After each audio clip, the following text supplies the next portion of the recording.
great experiences, they also make sense, right? That's the second thing about all great buying experiences. Customers should see the WIFM in every step of your process, the what's in it for me.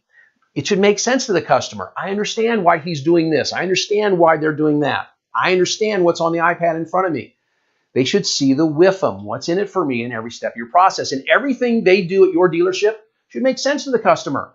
Does it make sense to the customer when they arrive on your lot, ready to test drive, for you to take them back to step one, right? Meet and greet, needs analysis, product selection, feature presentation. They've already done all those. They want to come in and get on the test drive and go. Does it make sense to your customer to wait for 45 minutes or longer to get into F&I? Absolutely not. They're sitting there going, you know what? I've got this 40 grand. I want to give it to you people, but you're making me wait. I don't understand this. A visit that makes sense values their time. There's no downtime, okay? A visit that makes sense is seamless. It's smooth. It's continuous. Everything is in order.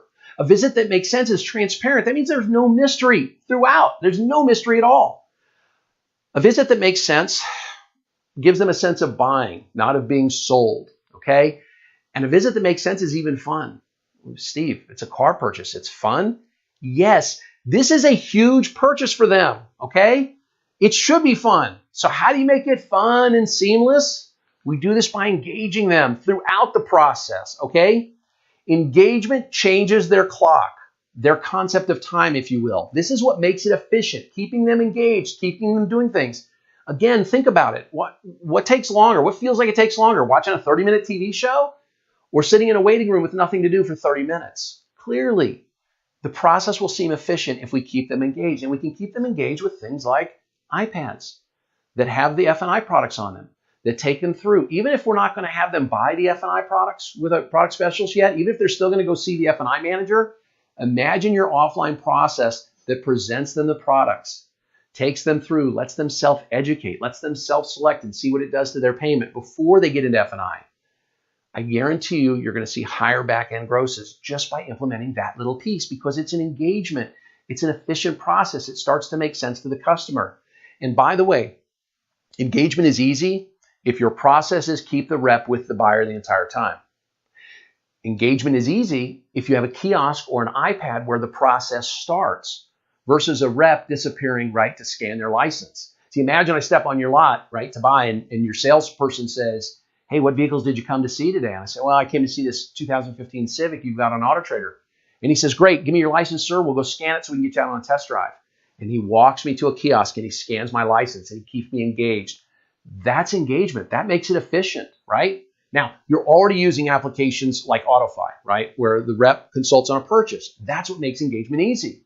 So engagement's easy if you'll add an application like the AutoFi where the rep sits next to the customer and walks them through on the iPad and consults with them on all these purchases. Engagement is easy, by the way, and it's easiest if you just give them the iPad themselves. Give them the iPad and help them value their trade. Give them the iPad and help them self-desk.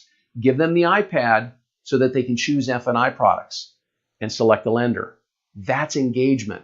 That creates a buying experience, right, that seems seamless and transparent. But Steve, we don't have all this stuff yet. Okay, listen, you don't need the technology yet, okay? But technology, right, helps everyone stay on the process. If you think about it, if there's a technology piece that can walk the customer through the process, couldn't it also walk my, say it with me, product specialist through the process? There are 3 engagement rules to remember, okay? 1, never leave them alone. That's engagement rule number 1. Even if you're not using technology yet, engagement rule number 1, I'm never going to leave the prospect by themselves. Engagement rule number 2, I'm going to make sure they participate in everything, even if it means I have to turn my monitor towards them, right? Whether it's the salesperson or whether it's F&I, I'm going to have them participate in everything. And where possible, engagement rule number 3 is I'm going to have them actually do the work.